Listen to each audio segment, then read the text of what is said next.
So I'm just going to give a little introduction to Pandion before we start with Tiffany, but we have Tiffany Anders here today, and we're very excited to have this conversation. She was on almost exactly a year ago to the day, which is kind of fun, which happened not on purpose, but yeah, we're so happy to have you back, Tiffany. So I'm really excited to have this chat and to focus on mostly on Tiffany's work with reservation dogs, but we'll talk about some other things too, and you can all ask questions.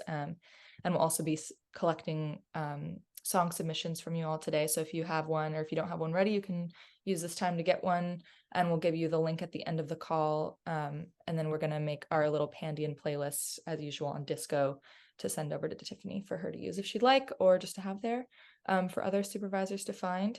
So yeah, we're excited to get all your submissions again today. And Pandion Music Foundation, we started running our workshops last October, so October 2022, and then we got our 501c3 in January. So we're officially a nonprofit, which is exciting, and we're working to help break down the barriers between industry professionals and emerging artists. And we run these workshops once a week with a different professional from the industry each week. And we also run Pandion Unplugged live streams now, which is to help build a mental health wellness community for musicians. So that's once a week on Tuesdays at 9 a.m. Pacific time.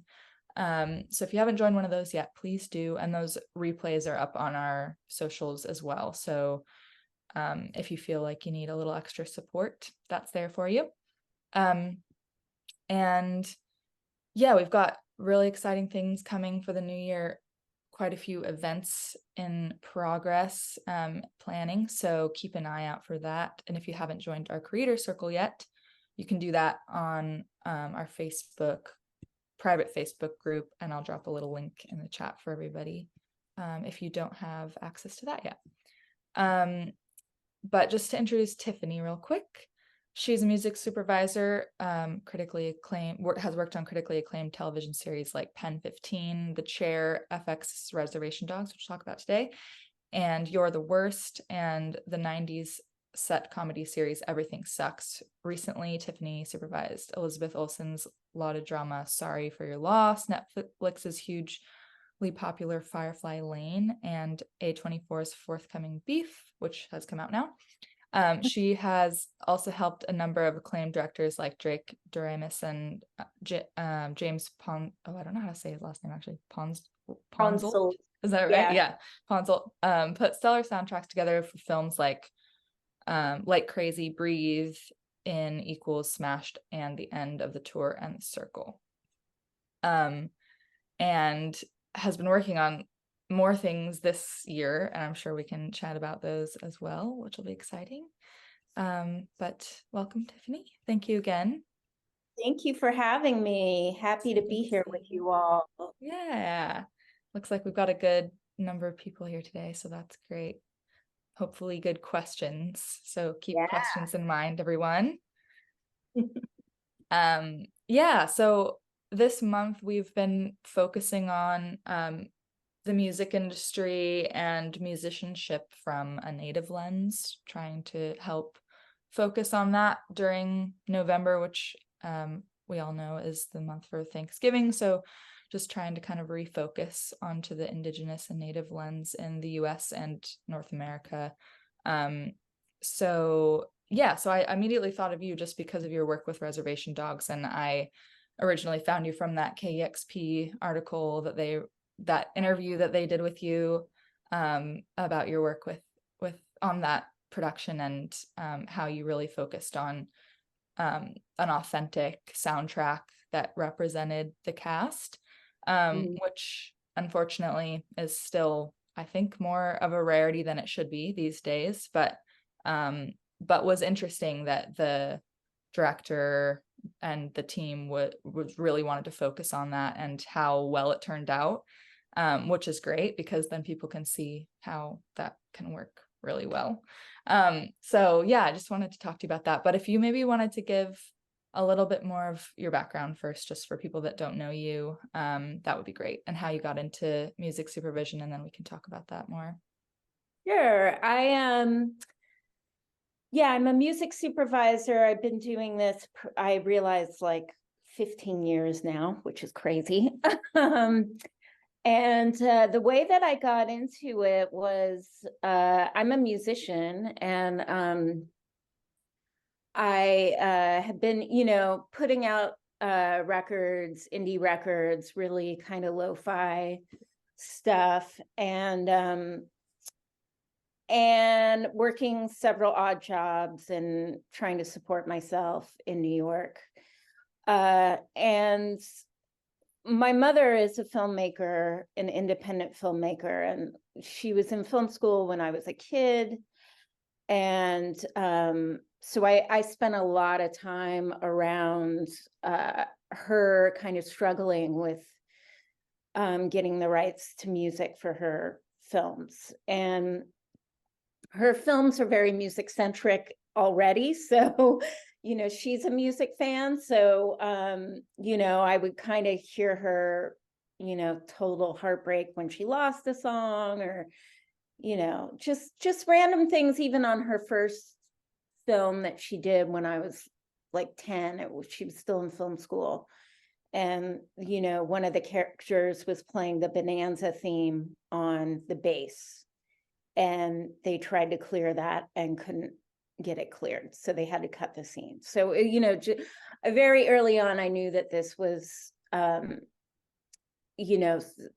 whole can of worms, and something that needed attention. So I decided that I wanted to learn more about it, and I started interning for some music supervisors out here in LA, a couple of my mother's music supervisors. And then I went and I worked at a sync company for a while on the other side, where I was pitching. And that's where I really learned, I was hands-on and learned the, the whole business side of things. And then I decided to just start doing indie films. And that's how I got where I am right now. Great. I love that it happened that way, and that your mom, I'm sure there's lots of other filmmakers that kind of run into that too, not knowing like just not having that strong skill of finding music or knowing exactly how to go about it. And that must be a real struggle, because it's such an important thing in a film is the Yeah, soundtrack. So yeah, yeah, yeah, that's very incredibly interesting. important. Yeah. Um, so what made you make the move to indie films specifically? Was there anything that happened, or was it just your interest mostly in indie films that It's kind of where I just started out. Because I had to build, I had to build a resume, and I had to learn. I was kind of learning as I'm still learning. It's crazy. You never stop learning in this job. I had a producer. I will say I did one movie for him for free, and then which you're never supposed to do, by the way. And I was still, like, I was working at a record store. I was still I still had all this other stuff going on, trying to support myself. So I did his movie for free. And then the next movie was like crazy, and I barely got paid for that. But he just kept hiring me, and he worked with really young filmmakers. And then those filmmakers ended up taking me on their other things, their other projects. So that's kind of how, I got my foot in the door, I guess. Although it's funny, because I'm working with this producer again, like 10 years later, oh on wow. an indie film right now. And he's got like 20 songs in the movie and no money. And, That must great. be a challenge, but fun also.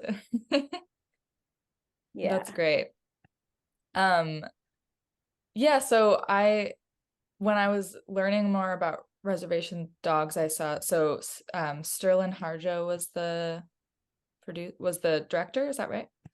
Yeah, he's the showrunner and creator of the show. Yeah, yeah, cool. He seems like such a cool person and amazing storyteller, obviously. Um, but I was curious how you met him and got on the production, got hired to do that film or to do the series, sorry. So Sterling and it's kind of weird.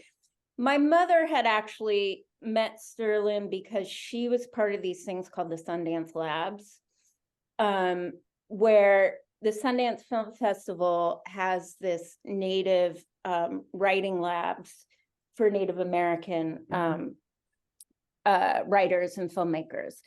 And my mother was an advisor, and so was Sterling. So they had met on one of these labs, which from what I've heard from my mother are amazing because you go to the reservation, you workshop these scripts with these native writers, and it's supposed to be this amazing, amazing experience.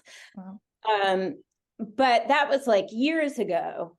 And Sterling and I just started following each other on Instagram because my mother had said, you two would really hit it off. You like a lot of the same music.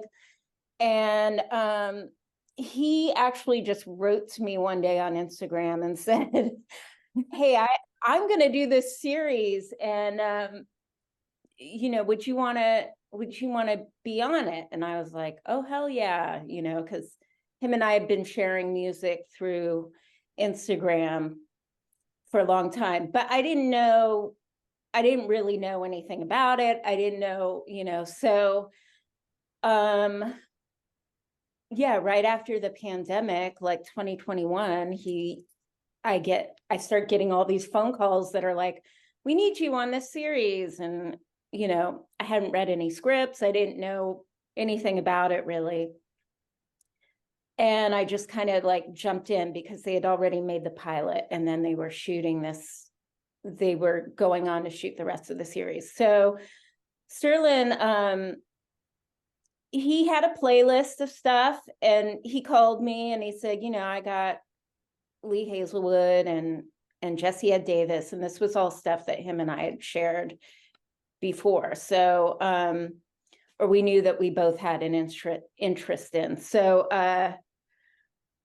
yeah, so he gave me the playlist and then he just said, let's try and get some of this and if you have any ideas. And that's kind of how we started. And yeah, it's very interesting because as time progressed, I mean, I'm really sad that the show is over because we really were in a workflow of sharing music and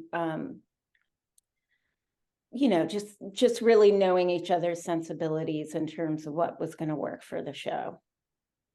That's so cool. That must have helped then to have been doing that already to a certain extent before you actually got on the show. If you were just sharing music and that's essentially what you're doing on a different level with the job, that must have helped a lot to know each other that way. Yeah. Does that happen often with show directors if do they often come to you with already quite a few songs in mind and then or is it more of your job sometimes to find to source the music and find it? It depends on the show and the showrunner. On The Other Black Girl, another show that I worked on this past year, it was a lot of me putting it together, me saying, this is what I think the sound is. And, kind of bouncing ideas off with the showrunners, saying, what do you think about this? So I kind of started the playlist. On the show Beef, that showrunner had a very specific idea of what he wanted the music to be. And he had a playlist. Most showrunners have a playlist because they've been writing with this music in mind, So Mm-hmm. doesn't necessarily mean that it'll work in the final product or that it's achievable, due to all sorts of reasons. But it, to me, I think, you're a great writer if you're writing with music in mind. If you have that vision already, it's a good starting point for me. The worst thing for me is when I kind of have no direction, Hmm. and it's kind of their job to give you direction. So for me, I like it when they have something in mind so that we can start the dialogue of bouncing ideas off of each other.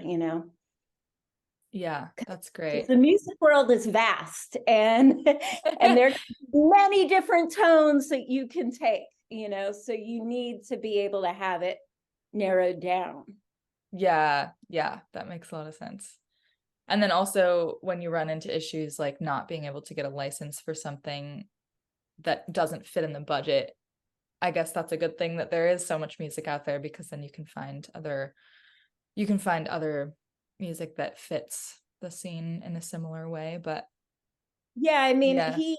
Sterling he told me, I want to use the Stooges, I want to be your dog for that first, the first episode with the first scene. Hmm. That's not a cheap song. So me kind of going, okay. And then I also have to keep in mind, if we don't get this song, if FX doesn't pay for this song, I've got to have a whole folder worth of backup options, that might suit the scene as well. So, that's definitely a huge part actually of the job. Yeah, yeah, I bet it would Coming up be. with ideas that just in case.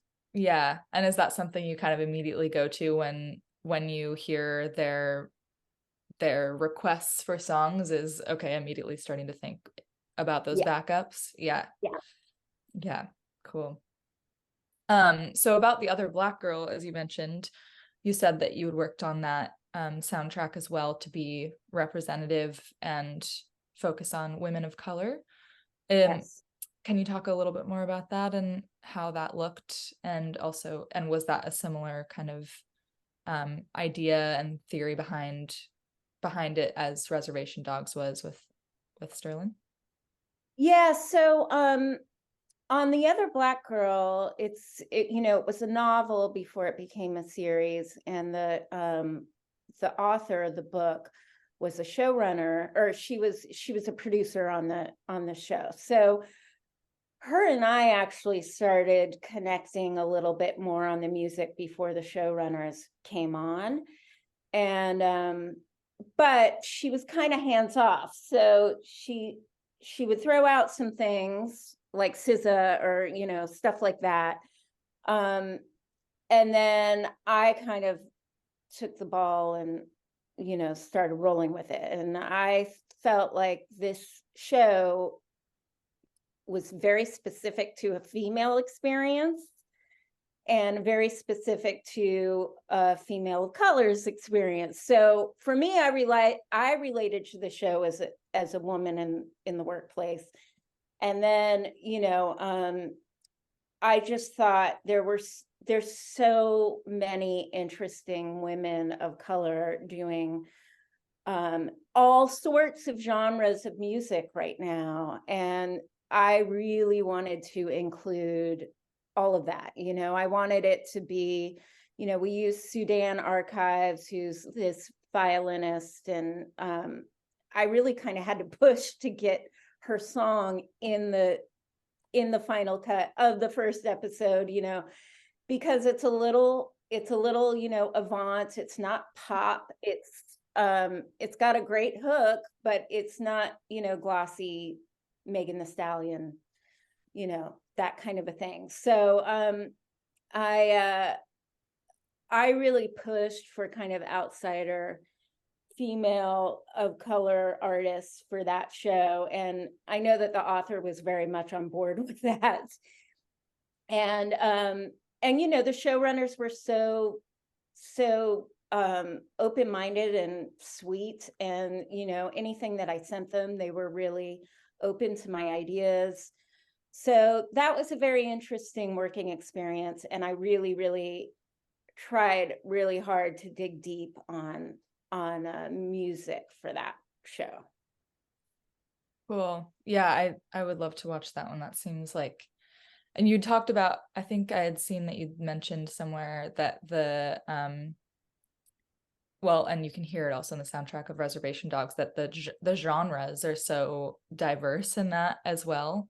Was that something that you found in The Other Black Girl too, or was it more kind of focused on a certain feel?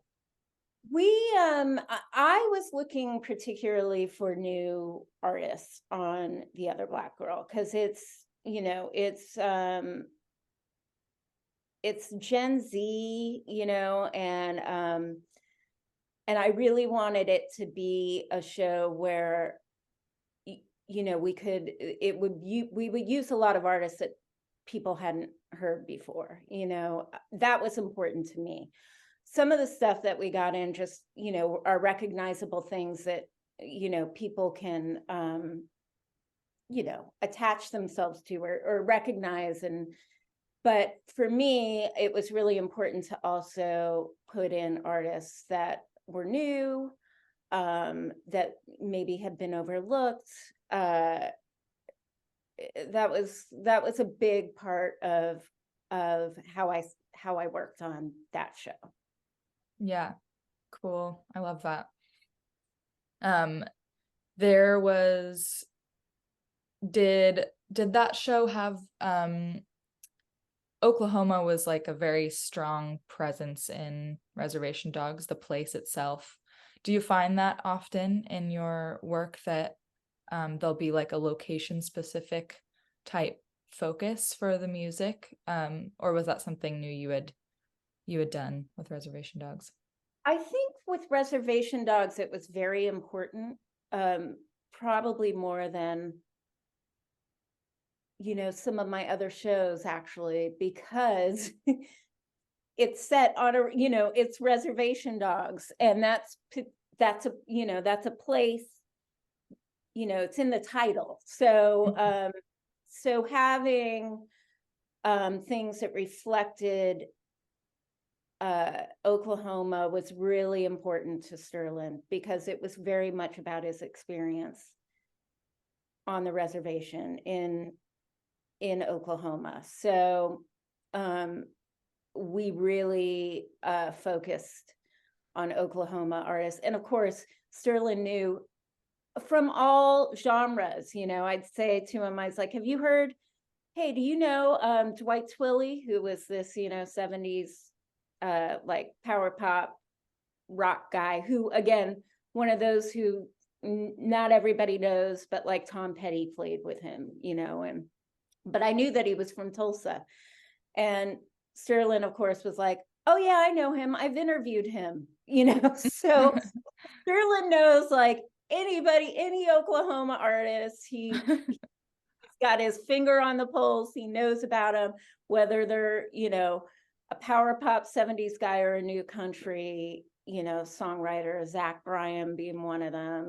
Like he knows all the artists from there. So it was good. We got to really focus on the sound of Oklahoma, of Tulsa. Yeah, that's so cool. That must have been helpful too, that he kind of had his hand in every music scene there. I'm Absolutely. sure. And personal connections. That's always helpful. That's so cool. And he did some music himself. Is he not a musician as well? I had read somewhere that he had like collaborated on something with Oh, someone. he Who was that not?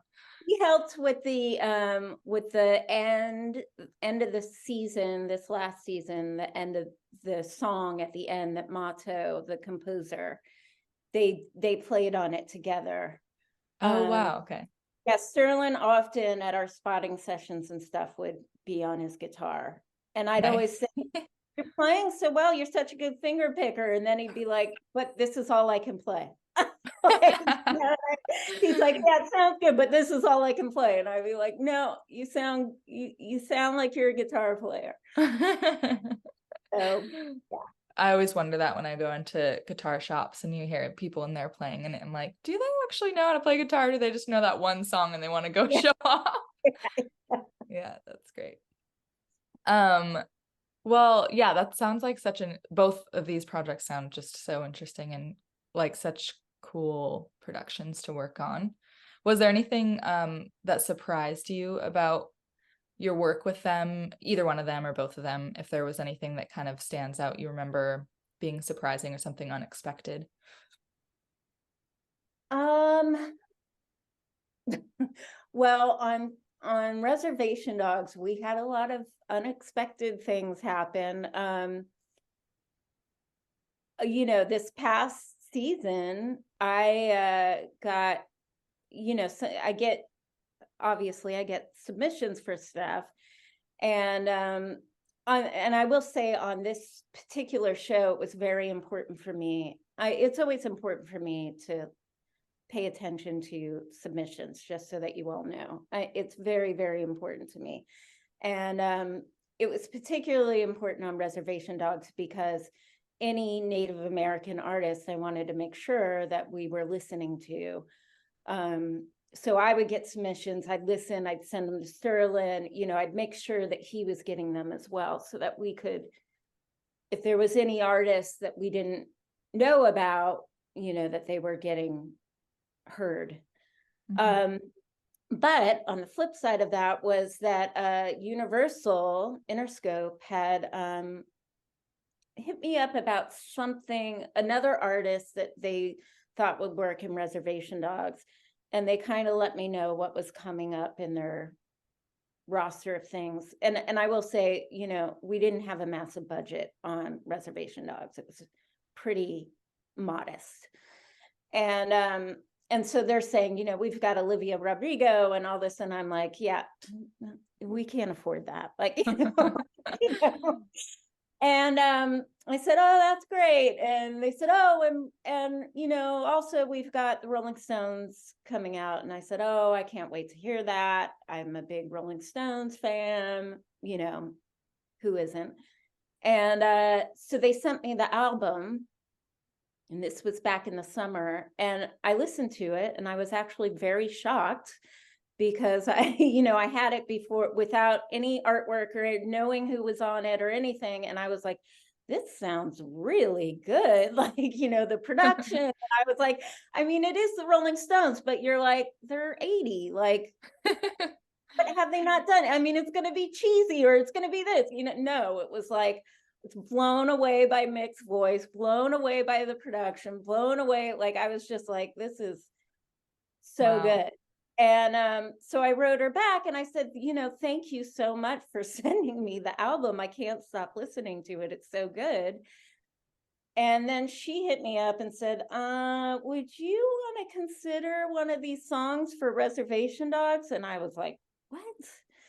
And I said, well, that's really nice, but we don't have a Rolling Stones budget on this show. And she said that they were willing to work with us because they thought that, the show was a right place for the Stones. They thought that it was, relevant and important storytelling. And they gave me a whole spiel. And so I went to Sterling and I said, you're not going to believe this, but we have the option to use a Rolling Stones song if we want to use a Rolling Stones song. And he also was blown away. And Can't turn that down.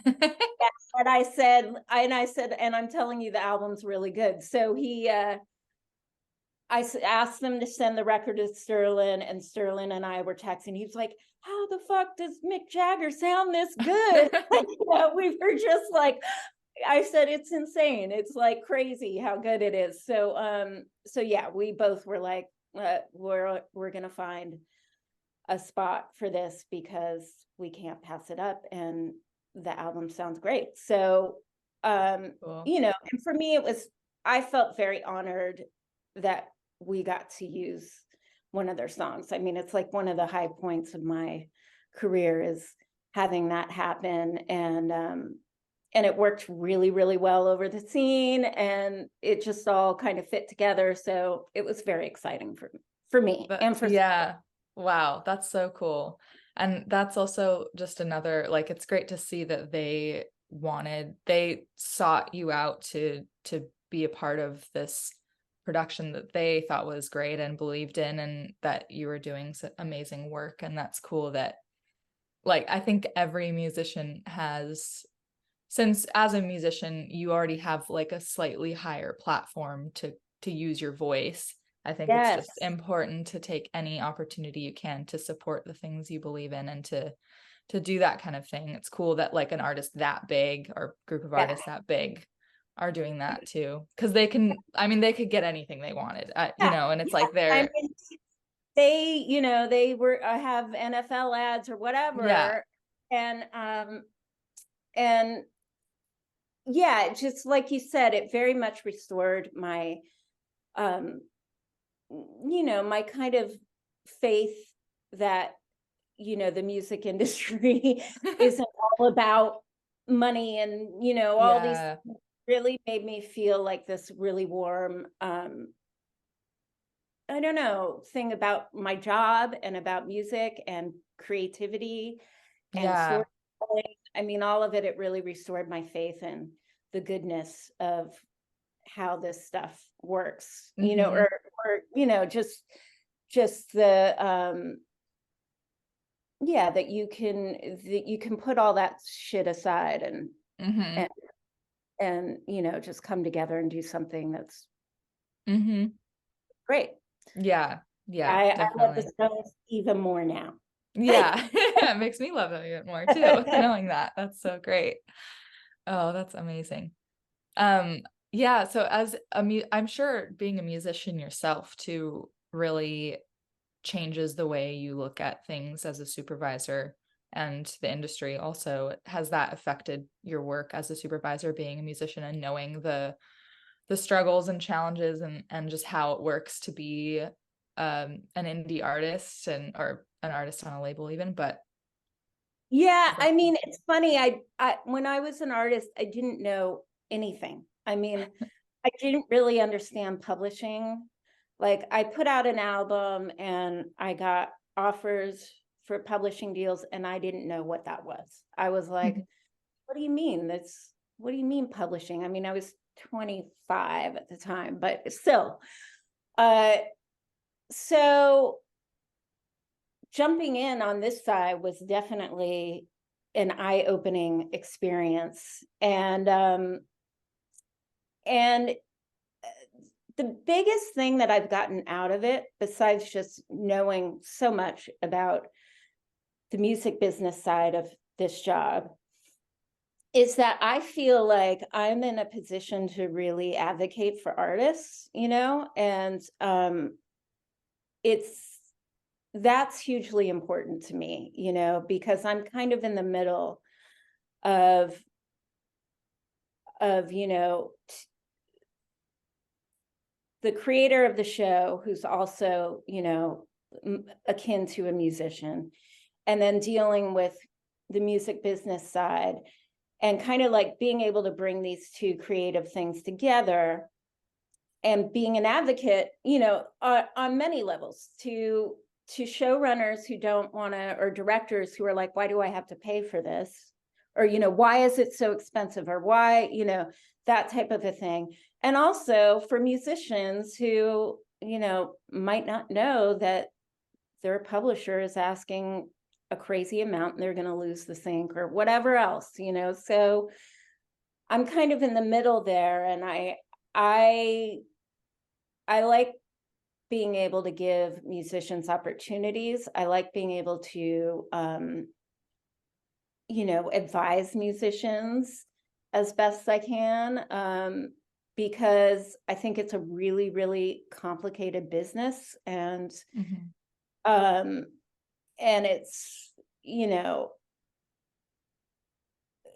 so complicated that things constantly fall through the cracks. So I try and be as forthcoming with musicians as I possibly can.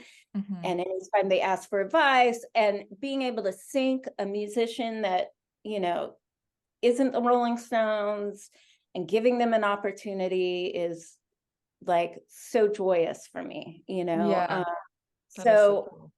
it's a really great part of my job for That's so sure. cool, and that's so important. I feel like there's probably not every music supervisor maybe feels like that in the role that they have, but I think, yeah, having come from that musical background and the scene.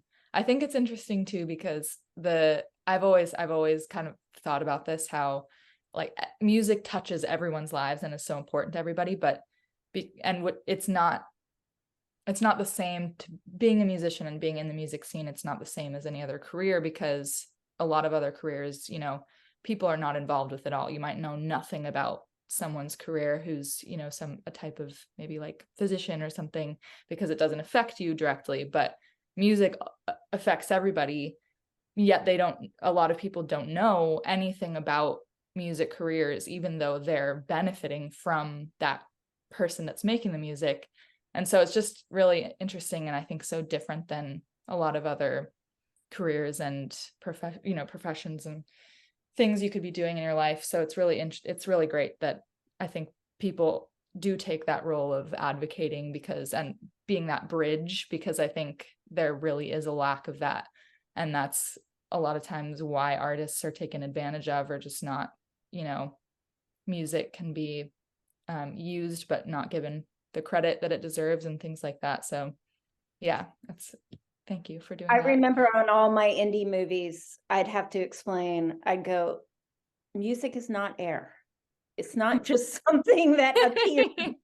Yeah, it, As it's long the process of when you first got the idea for your script in your mind, through you writing it, through you finally getting the financing to do it, to shoot it, to do this, that's the process of a musician too. So yeah, you would not want that.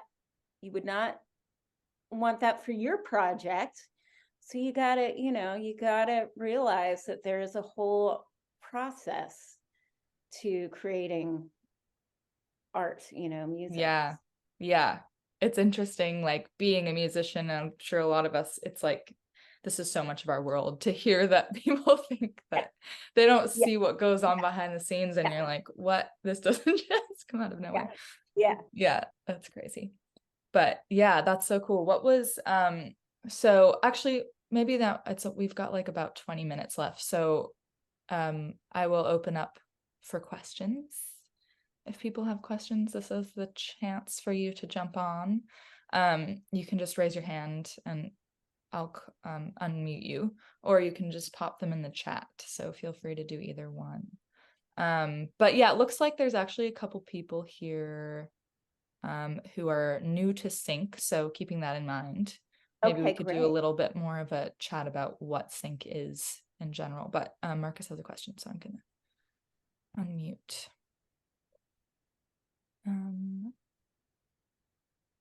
Oh, there we go. That should work. There we go. Cool. Yes, can you hear me? I was like, I can't Yes. unmute. Hello. Thank you, Jordan and Tiffany. This has been great. I have a question, and I might have missed it. Apologies because I was late while doing double duty at work. Are you involved with trailers at all, Tiffany? And if so, to what extent? Movie I trailers or am video? I am sadly not involved with trailers as much as I would love to be. Okay, you said sadly. Would you like to be? What would you do if you were in trailers? Oh, I love I mean, I have a lot of friends that work on Okay, trailers, and I love trailers, and I've never worked on one. worked on the So side. Okay, I mean, I like doing all of it. I like doing the ads. Yeah, so okay, cool. Thank Thank you. you, Marcus. I'm gonna unmute Matt. Hey, hey Tiffany, how you doing? I'm Matt McCormick from Cincinnati, Ohio. hi. Um, I had kind of a specific question about reservation dogs in episode 1. I was just curious about like the technicality of something. I love the show. When the spirit, like there's a part at the bus station, I think it's in episode 1, and I think like the spirit does something where he says the lyrics to, I think, Simple Man, and then, and I'm just curious, do you have to clear the publishing for that? What, because he kind of says it but doesn't sing it. I know that's super technical. I just wanted to hear the answer to that. Well, in that specific case, we did not have to clear the publishing, but over and over and over again, this character does quote song lyrics. And each time they would film it, and I would kind of have to slap Sterling's hand and go, okay, that's 20 grand. Like, that's out of our music budget, what you just did, like, so our very small music budget. So that one, we didn't have to, that particular one. But on other ones, we did.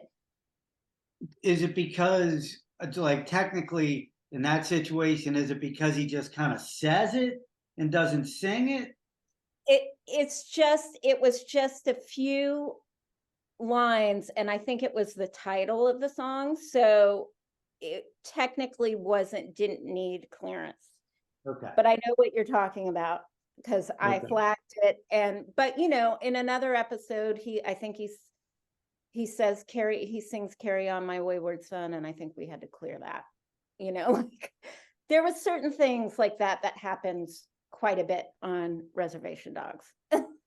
Yeah, cool. Thanks for the answer. That was just I thought that was interesting because it took me a minute to even figure out what the song was. I was like, I know what he's saying there. I've heard that a million times in my life, but like, I don't know. It's funny. Yeah. That's a great question. You wouldn't think that you would have to clear that stuff sometimes, but then it makes sense that you'd have to look into it because you want to make sure you're covered. Yeah. Thanks, Matt. It looks like Elliot had a question about what songs you're currently looking for. What types of songs? Well, right now, unfortunately, well, no, I have one gig. I the strikes really put a lot of things on pause. But I'm on an animated show, and unfortunately it's quite specific what I'm working on because it's set in space. So we're using a lot of spacey synth songs, and I'm pulling stuff that are like weird new wave from the 80s right now. Cool. That's all I have. Fun. Hopefully I'll have some more stuff in the new year. Cool. Mike is asking any opinion on specific sync sites to use, or sorry, I just lost the question. my chat just got all messed up. Sorry, Mike, were you asking about sync sites? Do you mean agencies or sites to find projects? Maybe if you could just drop in the chat a clarification there. That'd be great. Okay, cool. And then let me see if there's any.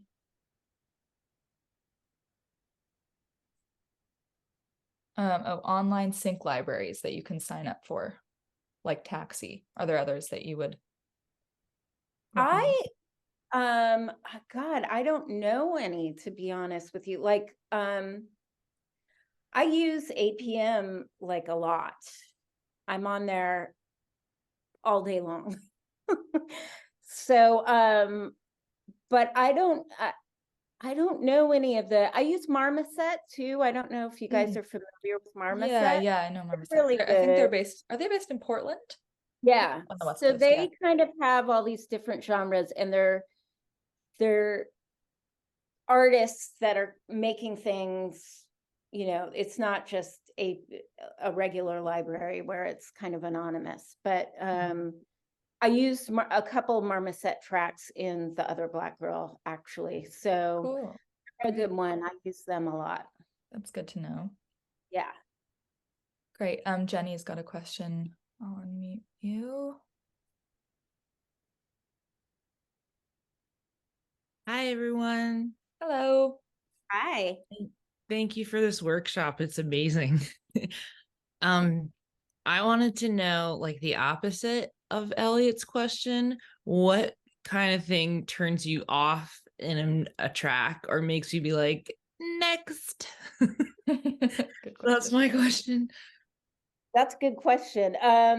Well, samples, because because if they're not cleared, because actually on Reservation Dogs, we got submitted by a Native American group some music the first season, and I heard it before I sent it to Sterling, and I wrote to them. I loved it, but I wrote to them and I said, I hear some samples in here. Are they cleared? And they said, no.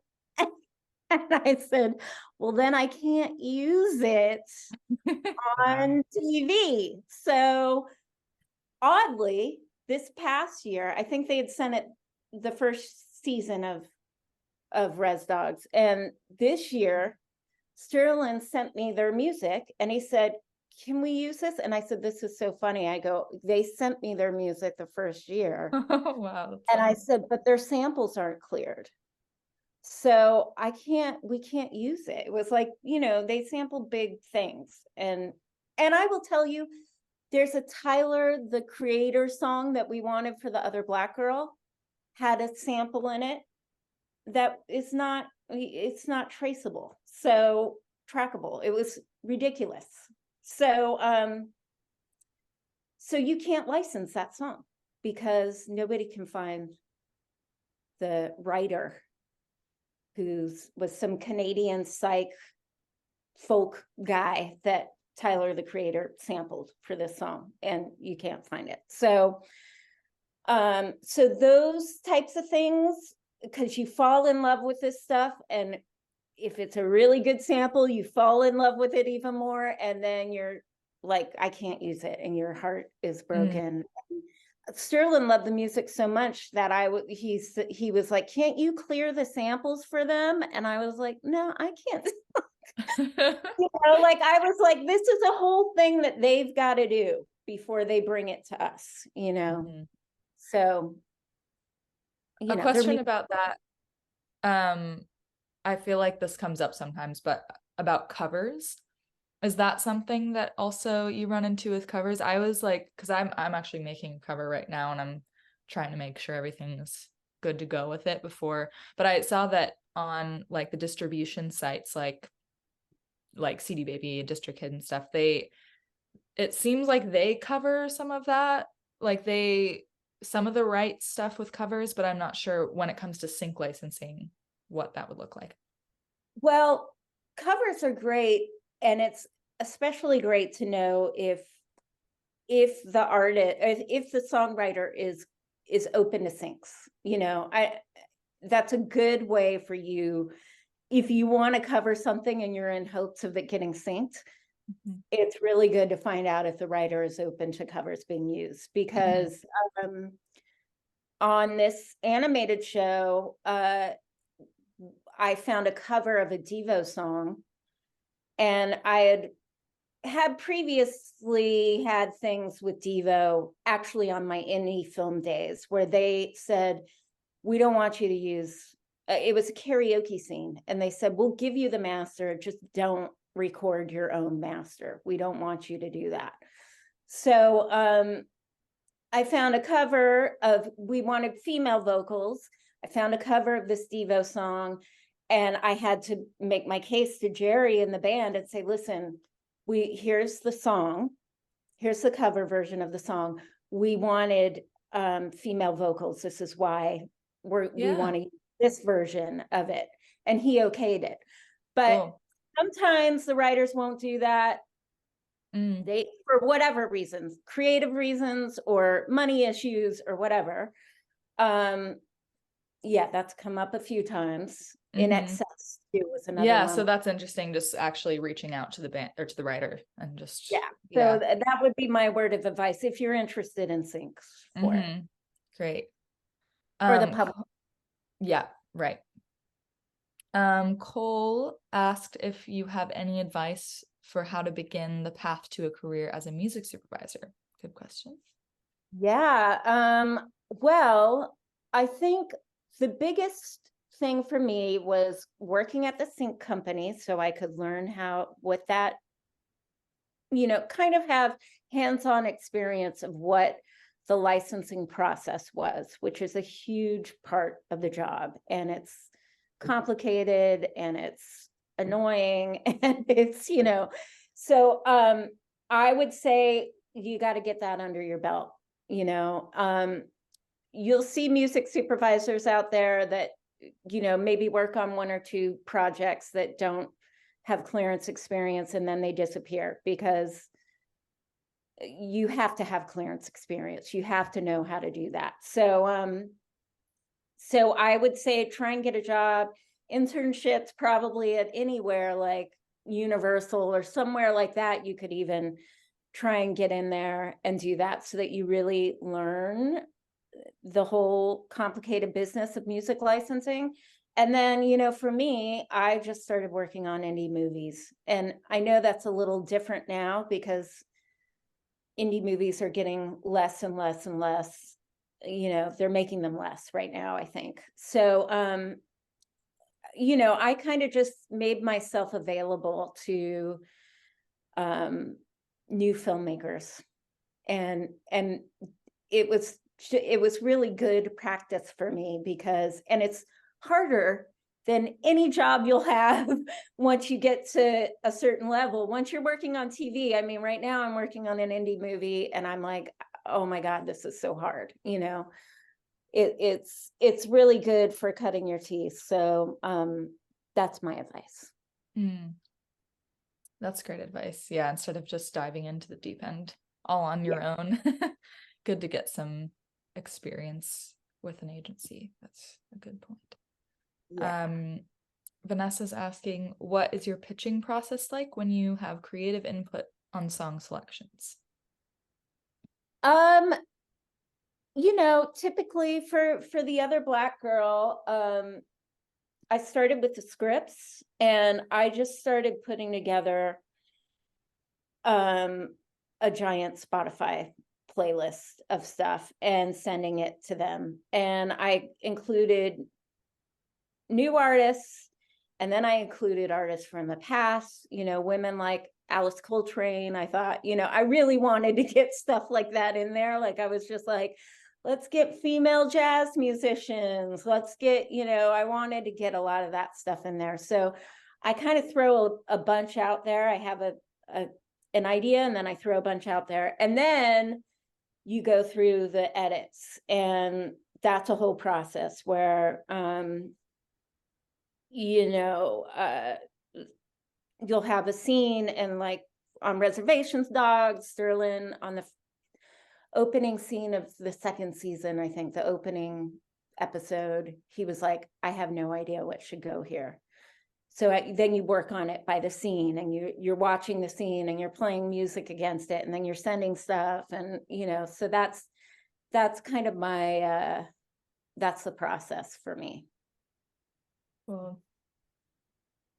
I'm gonna look through and see if there's any. Eric asks, do you license from artists directly ever, or does it always go through an agency? Not sure if you need E&O insurance that an agency might offer or not.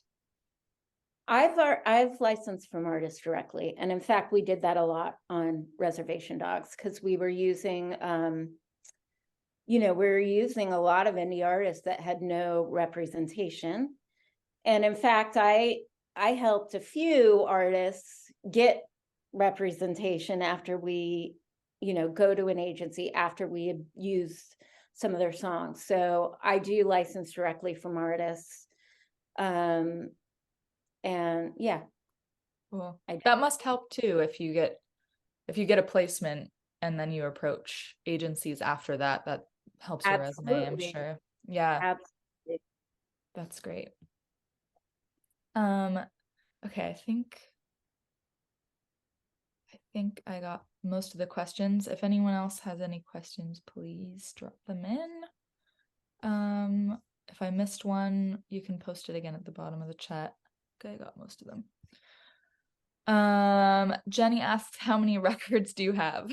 You can see your collection back there. What is crazy? I recently did it. I've never counted them before, ever, but I recently figured out that each cube holds about like 70. And I have Wow. cubes. So I think I have like 1,000. That's really cool. Are they all organized at least so you can find them? I cannot believe it, but yes, they are organized. I mean, there's a lot on the floor near the record player, but this is record collecting since I was like 8, though. So you have to keep in mind, and I'm old. A lifetime of records. It's and of working in record stores, and Cool. so yeah. Cool. I'm gonna drop the submission link in the chat now since we're getting close to the end here. So this is, for those who don't know, Disco is the platform that we use for submissions. And if you don't know about Disco, you should definitely check it out and use that, because I think most supervisors in the industry and just the sync licensing world in general like to see Disco links if you're sending music. So it's really become it's kind of a newer company actually. And we had one of the co-founders do a workshop with us a few months ago. So that was really helpful. We might have them on again. We actually have somebody on next month who has worked for Disco also. So if you're interested in learning more, you can check out our replay on our website with Tim Byrne is his name, but he gave a lot of information about Disco. And but yeah, the platform is it takes a second to kind of get used to, but it's very intuitive once you get how it works. So yeah, so please send Disco links, but our submission link is through Disco, so I think it only lets you send to Disco links there. And just to reiterate, please send all metadata with your music. So just have that embedded in your file when you send it, please, and have it mixed and mastered, ready to go. So if Tiffany wants to use anything, it's ready. So no demos or anything like that. And yes, yeah, I guess spacey synth sounds, 80s revival might be good right now if you have anything like that. That's weird and spacey sounding, and no samples. Great, yes, no samples. Don't sneak in Al Green in there. I hear that in your song. Great to know. Can the song submission be for a friend? Sure. Yeah, as long as you know that you've got that it's all cleared and everything, and there's metadata with it that's your friend's metadata. But it's that's only one per submission person. Yes, per yes, person. yes. You would be sending, instead of your own, you'd be sending it for that person. Yeah. One per person. And the last mention, we are doing a little campaign this month called Grateful November. That's just all about being grateful. And if you want to share with us a song on our social media, so just post a story or something that's tagging us about a song that makes you feel grateful, reminds you to live with an open heart. You can share that and just tag us, and we'll add it to a little playlist at the end of the month to share with everyone just on Spotify. So yeah, please send, and if you have the means to donate, that would be wonderful. We have a donate page on our website, and I think oh yeah, Anaya just posted a link to our Instagram, so you can see that campaign there. And yeah, thank you, everybody. Thank you so much, Tiffany. This was such a wonderful workshop. Fun. And Tiffany, do you I think everyone knows how to get a hold of you through your socials, but is anything, like, lastly, you want to share with anyone online with Zoom right now for that? Yeah, so I have I actually have an email account set up that I go through to download all of the music. And I'll put it in here right now in the chat.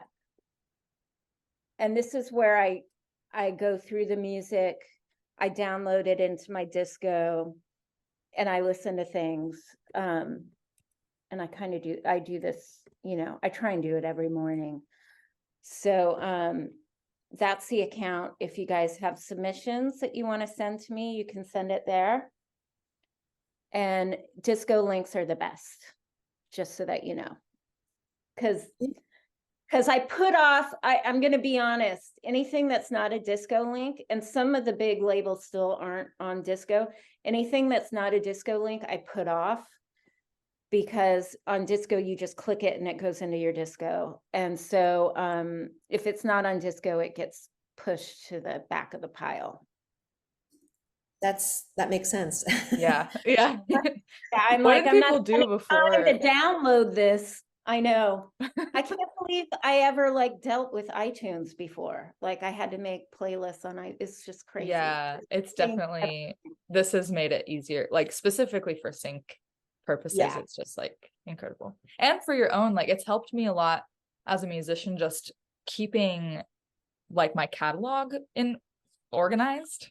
I feel like my Yeah. music was just all over the place before, and now I am like, okay, I have a place where I can. So yeah, even if you're just using it for yourself, for your own organization, it's very helpful. Yeah, it's great. And everybody, don't forget, every Wednesday at 11, usually at 11, sometimes a different time, we are doing these workshops with these amazing people like Tiffany Anders. And we're super excited that we had you before, a year ago almost. Weird. And yeah, if anybody is interested in, if they think they have the chops and they are more of an expert level in this kind of field, email us at hello@pandionmusicfoundation.org, and we could look at you as a possible workshop leader.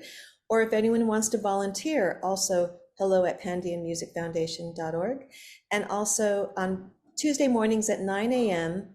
Pacific time, myself and other guests in the industry and also in wellness therapists are leading these live streams wellness called Pandion Unplugged. So it gives you a chance to, feel supported as a musician, as an artist, and find the tools you need to get through the day and through your music life. Yeah, day to day. Thank you, Tiffany. Beautiful. Yay, thank you so much. Good to see everybody. Keep in touch. Bye, Bye. everybody. Thanks.